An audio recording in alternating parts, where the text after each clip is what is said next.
Football ইতিহাসের সবচেয়ে বড় ধামাকা হতে যাচ্ছে ঠিক এই মুহূর্তে। আপনি কি জানেন মেক্সিকো কানাডার পর এবার আমেরিকার মাটিতে শুরু হতে যাচ্ছে বিশ্বকাপের তৃতীয় এবং সবচেয়ে জাঁকজমকপূর্ণ উদ্বোধনী অনুষ্ঠান? হ্যাঁ, লস অ্যাঞ্জেলেসের সোফা স্টেডিয়ামে আজ রাতে বসছে চাঁদের হাট। পুরো হলিউড স্টাইলে সাজানো এই আয়োজনে কারা পারফর্ম করছেন আর কি কি চমক থাকছে তা জানলে আপনার চোখ কপালে উঠবে।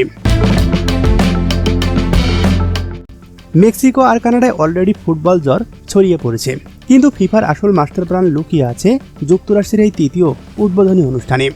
ক্যালিফোর্নিয়ার বিখ্যাত লস অ্যাঞ্জেলেস স্টেডিয়ামে আমেরিকান সময় আজ 12 জুন সন্ধ্যা 7:30টায় শুরু হবে এই মেগা ইভেন্ট।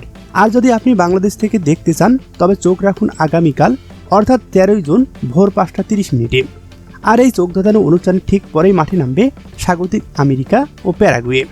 এবারের উদ্বোধনী অনুষ্ঠানকে বলা হচ্ছে ফুটবল আর পপ মিউজিকের এক অবিশ্বাস্য ফিউশন।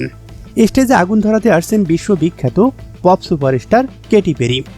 তার সাথে হিপ হপ আর র্যাপ মিউজিকের ঝড় তুলতে মঞ্চে হাজির হবেন আটলান্টার জনপ্রিয় র্যাপার ফিউচার। শুধু গানেই নয়, আমেরিকার এই আয়োজনে থাকছে এমন কিছু ড্রোন শো এবং 3D প্রজেকশন ম্যাপিং যা ফুটবল বিশ্বকাপে এর আগে কখনো দেখা যায়নি। তো দর্শক, আপনার কি মনে হয় আমেরিকার এই উদ্বোধনী অনুষ্ঠান কি মেক্সিকো আর কানাডাকে ছাড়িয়ে যেতে পারবে? আপনার মতামত জানিয়ে দিন নিচের কমেন্ট বক্সে।